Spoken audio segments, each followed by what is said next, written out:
대부분의 선지서가 심판이 있으면 다시 하나님께로 향해서 회개해라 라는 메시지가 있어요.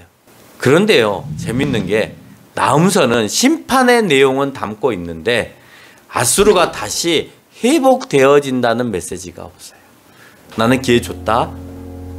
그래서 너희들에게 회복하기를 원했다. 근데 회복하지 않고 결국은 돌아서 버렸다. 희망을 전혀 주지 않고 아수르가 다시 회복하지 않는다 라고 하는 메시지로 오늘 본문은 끝내고 있답니다.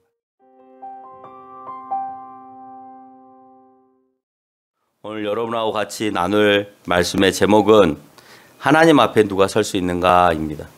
누구 앞에 누가 선다고요? 누가 설 수 있는가? 하나님 앞에 누가 설 수 있는가? 하나님 앞에 누가 설 수 있어요? 네? 아마 우리는 누구나 하나님 앞에 설 수 없다고 생각합니다. 서기가 어렵다고 생각하죠.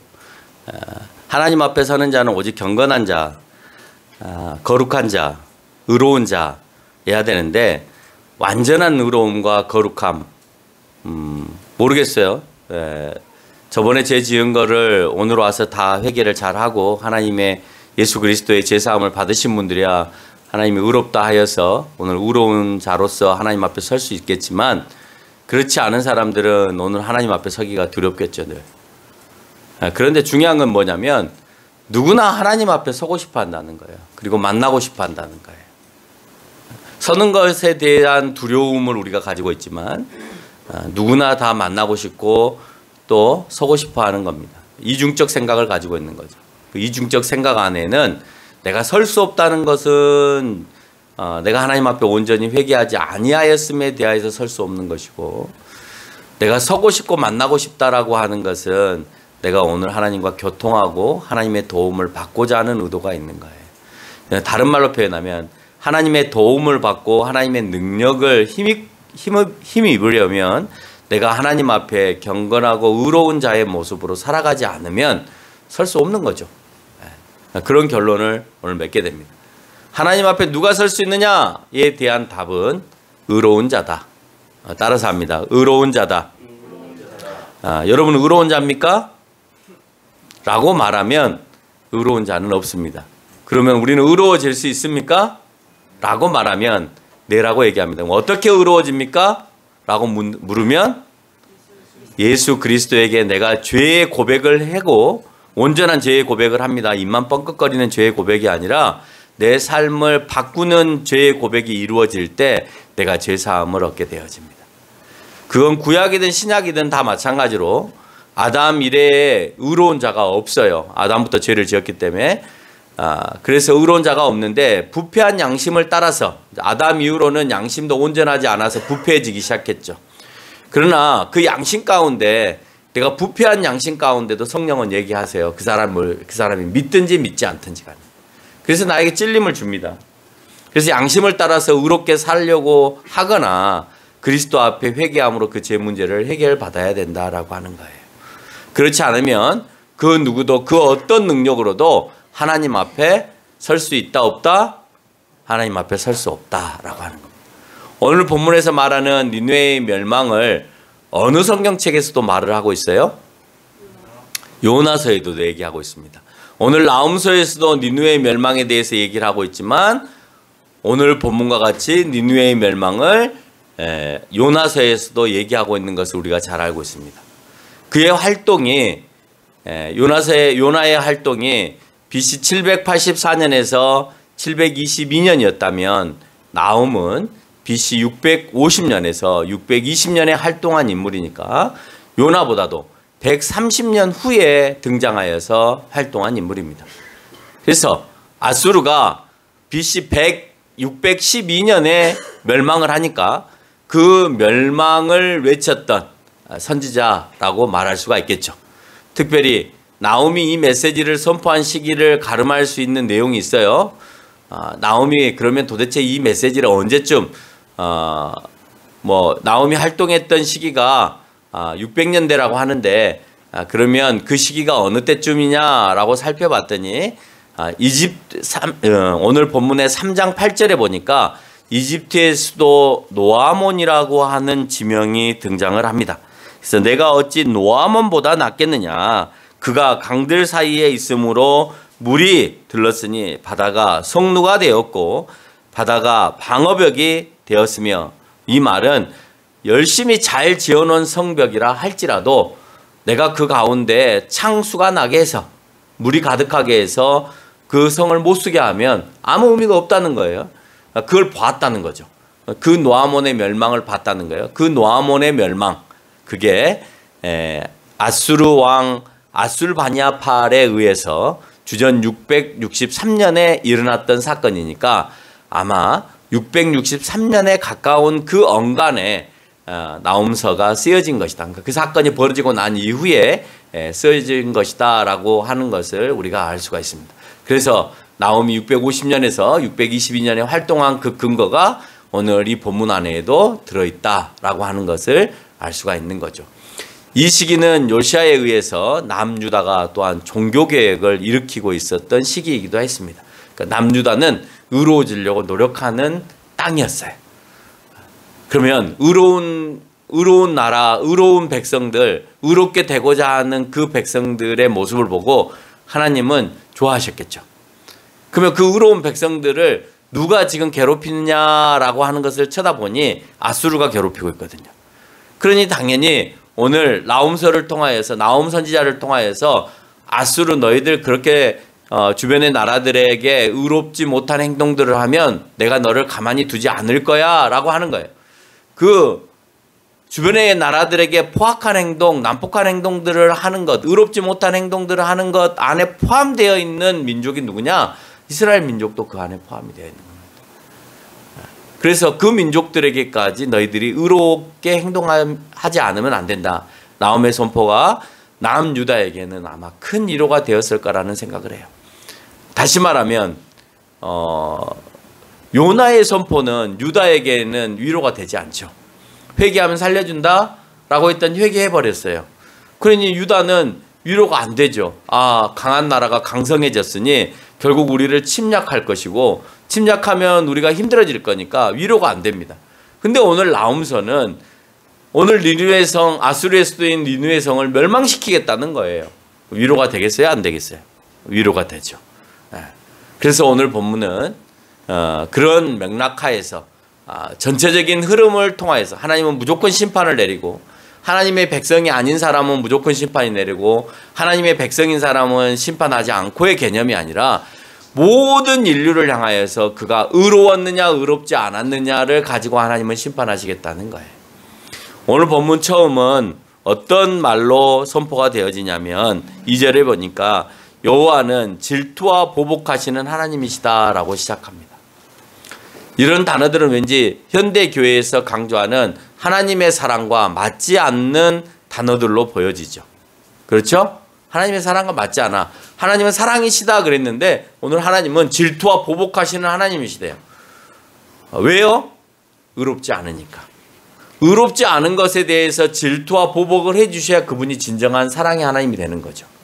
우리가 여러분 세상 가운데 우리가 의롭게 살려고 죄짓지 않고 살려고 정말 착하게 살려고 하는데 주변에 있는 동네 사람들이 착하지 않고 의롭지 않게 살아가면 우리는 이 나라의 대통령이나 공권력을 가지고 있는 기관들이 그 사람들을 야단쳐 주기를 바랍니까? 아니면 그렇게 난폭하고 포악하게 행동하게 내버려 두기를 원하십니까? 그렇죠?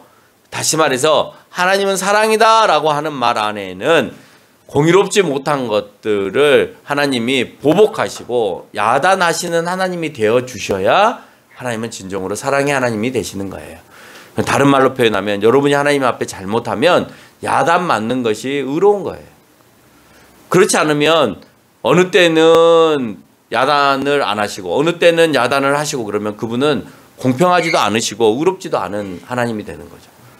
예를 들어 대통령이 누구를 꼭 집어서 얘기하긴 그렇습니다만은 대통령이 누구한테는 법대로 잘을 대고 누구한테는 법대로 잘을 안 대요. 그러면 그분이 공의로운 대통령이에요? 아니잖아요.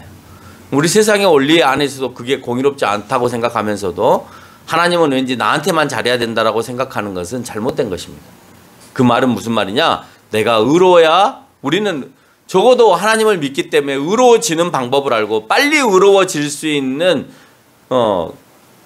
그 방법을 우리가 찾을 수 있는 거예요. 그런 점에 있어서 안 믿는 사람보다 훨씬 유리한 겁니다. 그래서 그 의로움을 가지고 내가 살아가는 겁니다.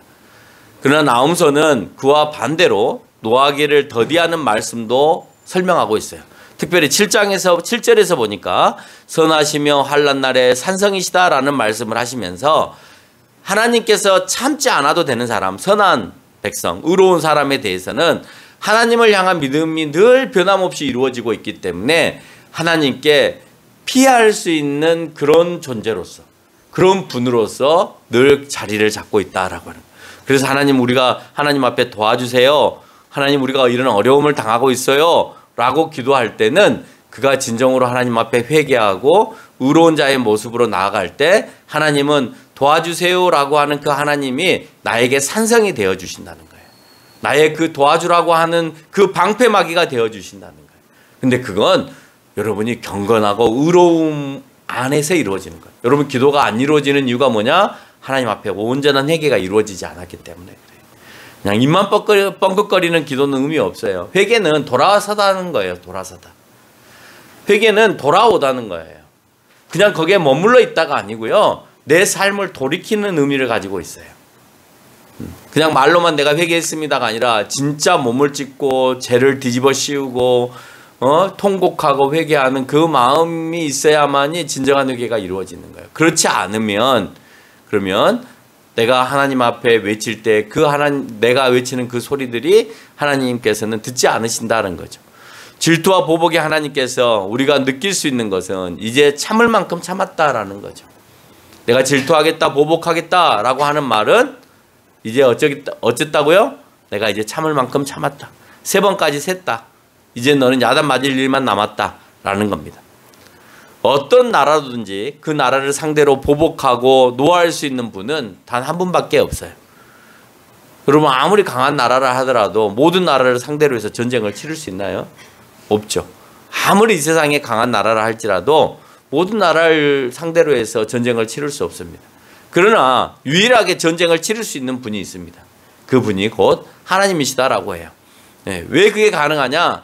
3절로부터 5절까지의 말씀을 보니까 여호와의 길에는 회오리 바람과 강풍이 있고, 하나님 가시는 길에 그것을 함께 동행하면서 간다는 거예요. 회오리 바람과 강풍이 있고, 바다를 꾸짖을 수 있는 능력이 있고, 바다와 강을 말릴 수 있는 능력도 갖고 계시고, 산들이 진동할 수 있는 능력도 있고, 산들이 녹을 수 있는, 다 허물어져 버릴 수 있는 능력도 가지고 계시고, 세계가 그 가운데서 솟아오를 수 있는 능력도 가지고 계시다는 거예요. 오늘 내가 다 무너뜨리겠다 하면 수단과 방법을 가리지 않고 그 동네를 폭삭 무너뜨려 버릴 수도 있어요. 하나님은 얼마든지 지진도 가지고 계시고 화산도 가지고 계시고 대륙의 이동도 가지고 있어서 대륙이 솟아나게도 하시고 대륙이 물러나면서 꺼지게도 하시고 지진을 통해서 산사태를 통해서 또 모든 것들을 다 흘러내려 녹아버리게도 하시고 또 산들이 진동하게도 하시고 얼마든지 할 수 있죠. 가뭄이나 아니면 태양을 주어서 바다와 강을 말려버리기도 하시고 그런 능력을 가지고 계시는 하나님께서 어느 나라를 상대로든지 보복하실 수 있는 능력을 유일하게 갖고 계시다라고 하는 거예요. 이런 분 앞에 6절에서 누가 능히 그 앞에 서리오라는 나음의 질문이 있어요. 그런 능력을 가지고 계시는 하나님 앞에 누가 그 의로움을 가지고 하나님 앞에 설 수 있느냐라는 질문을 하는 겁니다. 그런데 오늘 나움은 아수를 향해서 이런 능력이 하나님 앞에서 9절 무엇을 꾀하느냐라고 묻고 있습니다. 너희가 하나님 앞에 의로움으로 서려고 하는 것이 아니라 하나님을 대항하기 위해서 무엇으로 꾀하고 있느냐라고 하는 것. 여러분, 하나님 앞에 서려고 준비하고 있어요. 하나님하고 반대된 생각을 하면서 하나님이 안 계시는 것처럼 생각하면서 그렇게 내가 세상적으로 뭔가를 꾀하면서 살아가고 계세요. 어떻게 살아가고 계세요? 여러분, 질문을 여러분 스스로에게 잘 던지셔야 돼. 내가 의로움을 통하여 하나님 앞에 서려고 하는 것인지 아니면 하나님이 없는 것처럼 생각하면서 내가 세상의 방법을 꾀하면서 살아가고 있는지 그 방법을 여러분 잘 생각해 보시라는 거예요. 그러면서 그런 능력을 가지고 있는 하나님 앞에 너희네들이 아무런 깨를 발휘하고 아무리 계획을 짠다 하더라도 그게 무슨 의미가 있겠느냐라고 하는 것을 설명하는 것입니다. 아무리 꾀하여도 여호와께서 멸하시고 일어나지 못하게 하시고 마른 풀같이 다 태우시고 그 계획이 그렇게 되어지면 너희가 꾀했던 그 계획이 무슨 의미가 있겠느냐. 하나님께서 모든 것을 멸할 수 있는 분이라는 사실을 왜 모르느냐라고 하는 것을요. 지금 내가 여러분들한테 외치는 것이 아니라 수천 년 전부터 하나님을 믿고 있는 모든 사람들에게 반복해서 계속해서 말하고 계시는 거예요. 근데요. 예나 지금이나 못 듣는 사람은 계속해서 못 들어요. 안 들려. 아무리 목사가 말을 하고 선지자가 얘기를 하고 지사장이 얘기를 해줘도 못 들어요. 안 들리는 거예요. 흘려버려버리는 거예요. 아, 오늘 또 목사님이 그냥 성경 말씀 얘기하고 계시는구나 하고 그냥 멍하니 있다 가버리는 거예요. 진정으로 예배를 드리는 것이 아니라 형식으로 예배를 드리기 때문에 내가 의롭지 않아지는 거예요. 이게 내 마음에 와서 사로잡아지고 이게 내 마음에 와서 변화를 일으켜야 그래야 내가 하나님 앞에 설 수 있는 그런 사람으로서 존재가 되어지는데 그렇지 않고 내가 그냥 형식적으로 와서 예배를 드리고 말씀도 내 마음 가운데 들어와서 변화가 일어나지 않는다면 그러면 여러분은 하나님 앞에 도저히 설 수 없는 사람이 영원히 되고 만다라고 하는 것입니다. 비단 앗수를 향한 말씀만이 아니라 하나님의 백성들이 하나님을 떠나 무엇인가 또 꾀한다면 그것은 일장춘몽으로 끝나는 거예요. 열심히 계획만 짜고 내일 아무 의미가 없는 것으로 끝나버리는 거예요. 그 꾀함의 능력이 1장 12절에서 언급한 대로 그 힘이 강하고 많다 할지라도 멸하시겠다는 거예요. 너희들이 열심히 머리를 짜서 핵미사일이 어떻고 뭐 비행기가 어떻고 항공모함이 어떻고 내 나라가 어느 정도로 큰 나라이고 아무리 그런 계획들을 짜고 몇 나라와 연합을 해서 내가 저 나라를 치고 한다 할지라도 내가 너를 오늘 쳐버리겠다 하시면 끝난다라고 합니다. 제가 여러분들한테 말씀드렸죠. 미국만이 계속 주도권을 쥐고 가지 않게 하기 위해서는 방법이 있다라고 제가 말씀을 드렸어요. 그 방법이 지금 우크라이나에 대해서 러시아가 공격을 할 때 그러면 이제 유럽 전체가 긴장을 하겠죠. 유럽에 붙어 있으니까. 그러면 이제 유럽이 힘들어지고 유럽은 거기에 이제 관심을 갖게 되어지는 거고 이때 중국은 자꾸 대만을 공격하거나 홍콩을 공격해야 된다. 그리고 북한은 자꾸 미사일을 막 쏴대야 된다. 이때 그 나라들만 그렇게 하면 안 되고 이란도 자꾸 중동을 향해서 깝죽대야 된다. 그러면 미국이 정신을 못 차릴 것이다. 여러분 지금 그렇게 되고 있습니다. 미안하지만 그렇게 되고 있어요. 코로나가 우리나라 때문에 북한에 들어갔다고 지금 주장하고 있죠. 북한이. 탈북민들이 북한에다가 그 삐라를 보내잖아요. 공기풍선에다가 이제 삐라랑 달러를 집어넣어가지고 보내요. 거기에 코로나가 묻어서 왔다는 거예요. 그렇게 지금 계속 주장하고 있습니다. 그래서 자기네 나라가 지금 북한이 방역에 실패를 했기 때문에 이 방역에 실패한 것을 김정은이 따놓으면 너무 크잖아요. 너무 크니까 이거를 남한에다가 돌린 거예요. 그래서 하는 소리가 뭐냐면 이제 국민의힘 당이 정권을 잡으면 항상 북한과 대치가 되어져요. 북한을 싫어해. 그래서 지금도 뭐 그 북한으로 넘어갔던 공무원, 그래서 피격되었던 공무원에 대해서 지금 계속 조사하는 이유가 결국 전 정권이 그 친북 정책을 사용했기 때문에 밉다 이 말이죠. 우리는 그렇게 하지 않겠다. 우리는 북한하고 차단하겠다. 이제 이런 의도를 갖고 있어요. 그러니까 북한이 계속 지금 언론에 보도를 하기를 삐라로 인하여서 우리가 코로나가 확산이 되었으니 다른 데서는 들어올 데가 없다. 삐라를 통해서 코로나가 확산이 되었으니 너희를 불바다를 만들겠다. 또 불바다가 지금 계속해서 나오고 있어요. 인터넷 켜봐요. 계속 불바다 얘기하고 있습니다. 자, 북한이 깝죽대고 있죠. 중국이 계속 TSMC를 미국에 넘겨주지 않기 위해서 계속 대만에 대해서 엄포를 놓고 있습니다. 홍콩에 대해서도 엄포를 놓고 있고 홍콩은 지금이라도 지금 쳐들어가겠다라고 지금 얘기를 하고 있습니다. 지금 중국도 계속해서 엄포를 놓고 있고 특히 항공모함을 이제 더 이번에 한 대 더 축조를 해서 그쪽 해상에 대만 일대에다가 배치를 하겠다라고까지 이제 얘기를 하고 있어요. 그러면 미국이 함부로 항공모함 몰고 들어올 수 없겠죠. 중국이 그 앞에다가 최신형 항공모함을 딱 설치해 놓으면 아무리 미국이라 하더라도 함부로 왔다 갔다 하기는 어려울 불편할 거예요. 그런데 이란이 이번에 무인 항공기를 우크라이나에다 팔겠다 이렇게 해서 선포를 했습니다. 그래서 이번에 중동에 바이든이 갔잖아요. 사우디아라비아에 갔을 때 이란의 무인 항공기를 다 띄웠어요. 그래서 미국이 지금 깜짝 놀라고 있습니다. 무인 항공기는 어디에서 어떻게 날아와서 어떻게 되어질지 몰라요. 그냥 무서운 거예요. 비행기는 크니까 관측이라도 되죠. 여러분 무인 항공기는 작아요. 그러니까 관측도 잘 안 돼요. 새처럼 보여요. 새처럼. 새인지 구별이 안 되는 거예요. 레이더로 볼 때. 그러니까 자꾸 이렇게 지금 혼란 속에 빠뜨려지고 있는 겁니다. 그래서 세계 경제가 점점 어려워지고 있는 거예요. 여러분 식용유 가격이 2배로 올랐다며요. 예? 밀가루 가격도 뭐 7, 80% 올랐고 여러분 건축하는 건축 비용이 2배가 올랐답니다. 그래서 아파트를 500만 원을 짓는다면 이제 1000만 원 줘야 짓는 거예요. 건축비가 올랐고 건축비만 오르면 그러면 다 오르는데 인건비 안 올려주겠어요? 그럼 이제 인건비가 올라갑니다. 다른 사람들은 다 올라가는데 왜 나만 안 올려? 라고 하니까 인건비가 올라가야 되겠죠. 이런 상황이 되어지는 겁니다. 아무리 그렇다 하더라도 그 나라가 크다고 얘기를 한다 하더라도 힘이 강하다고 얘기한다 하더라도 하나님께서 오늘 너희들을 멸하겠다 그러면 멸하신다는 거예요. 근데 과연 러시아나 다른 나라들이 공산주의 국가들이 또는 사회주의 국가들이 정말 공의롭고 의로운 상황 가운데서 그런 일들을 하느냐라고 물으면 아니라는 거예요. 아니기 때문에 하나님께서는 그 의롭지 못한 나라에 대해서 경고를 할 거라는 거죠.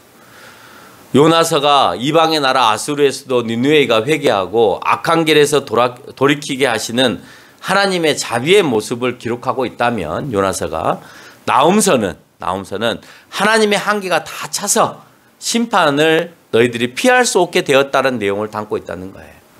그러나 아수르가 612년에 멸망을 하니 나훔 선지자가 수십 년 동안 외쳤음에도 불구하고 다시 그들은 회생해서 돌아올 수 없다라고 하는 정서를 오늘 보여주고 있는 것입니다. 아수르의 멸망은 이스라엘의 화평이 되는 거죠. 아수르가 멸망해야 이스라엘은 평화로워지는 것이 되는 거니까. 그래서 요나는 아수르가 무너지기를 원했기 때문에 니느웨에 가서 선포하기를 원하지 않았습니다. 그렇죠?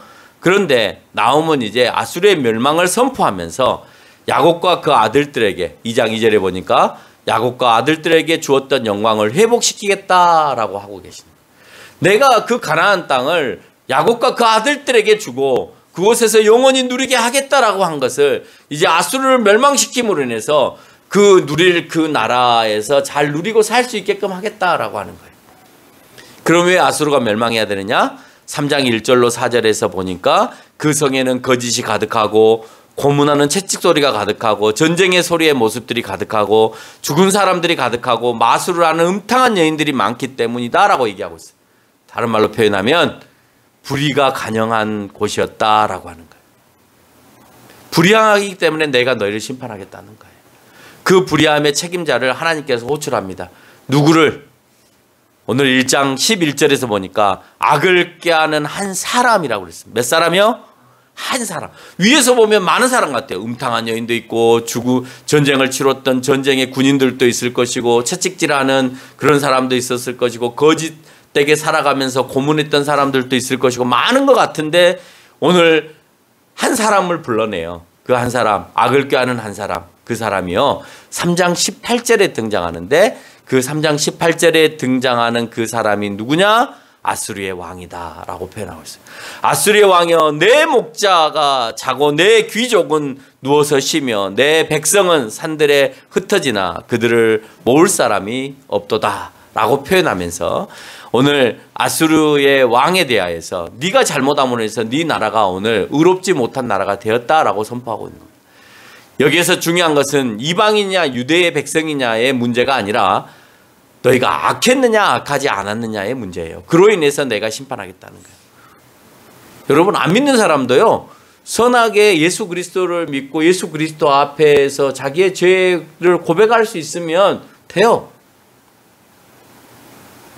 그러면 적어도 이 땅 안에서, 이 땅에서만큼은 내가 죄사함이 해결이 되어지는 겁니다. 내가 공의롭게 살고 정의롭게 살면 이 땅 안에서는 그래도 다른 사람에게 피해를 보지 않고 살아갈 수 있어요. 근데 영원한 나라는 그가 갈 수가 없죠. 하나님을 믿어야, 그 당시에는 그렇고, 지금은 예수 그리스도를 통해서 내가 죄를 고백해야 하나님 나라에는 갈 수 있는 거예요.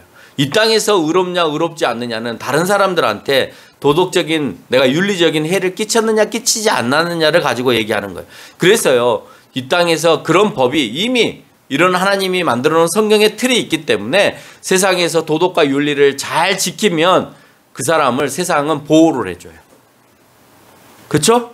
우리가 보호받고 살잖아요. 근데 우리가 도덕적으로나 윤리적으로 똑바로 살지 않으면 우리를 보호하지 않죠. 우리를 체포하거나 연행해서 이 땅에서 살지 못하게끔 그렇게 만들어버린다는 거예요. 그래서 오늘 심판은 믿고 안 믿고를 떠나서 하나님께서 의롭지 못했을 때 우주적인 심판을 하신다라고 하는 거예요. 어느 한 사람에게 한정된 것이 아니라 나는 의롭지 않았을 때 모든 사람에게 해당되어서 심판을 단행할 것이다 라는 겁니다. 따라서 하나님을 믿지 않은 나라라 할지라도 그 안에 악이 생성되고 공의가 존재하지 않고 인권이 유린되고 사람을 쉽게 죽이는 행위와 전쟁들과 욕심을 부리는 행위 자체가 일어나게 되면 하나님께서는 그들을 용서하지 않겠다라시는 거예요.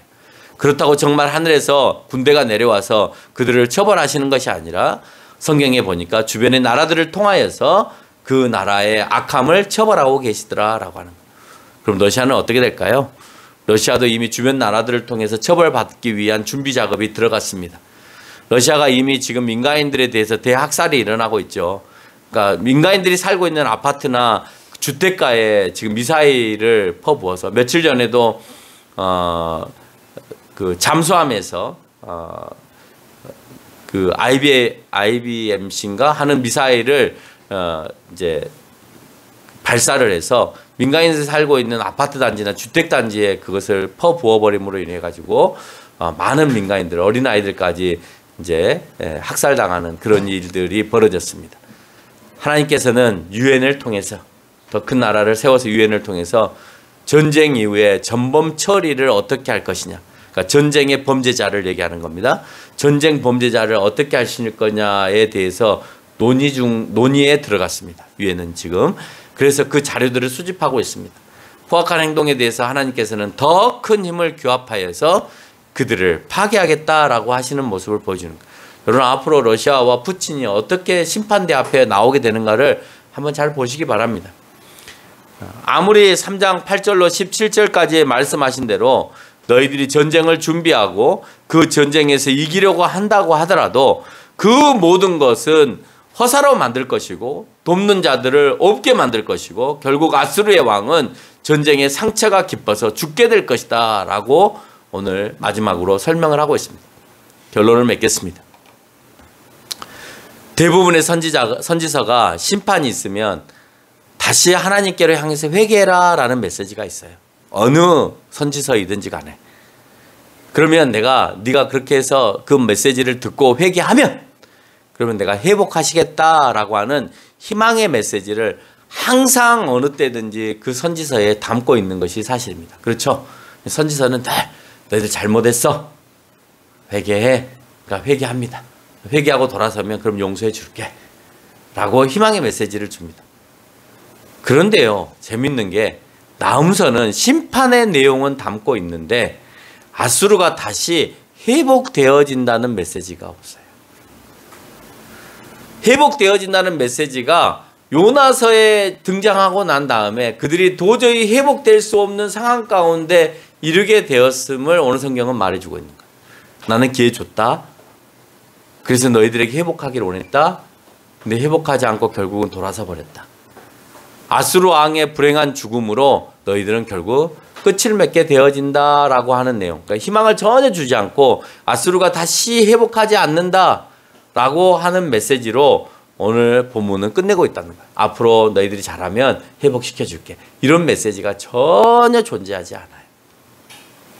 도리어 나홈서는 이방의 회복이 아니라 이스라엘의 회복을 약속합니다. 자, 나홈이 얘기하고 있는 것처럼 오늘 니네의 아수르가 멸망하게 되어지면 그러면 그 지역에 강한 나라가 멸망을 하는 거니까 이스라엘은 평온이 찾아오겠죠. 그래서 누구에 대한 회복을 얘기하고 있냐? 이스라엘에 대한 회복을 역으로 설명하고 있다는 겁니다.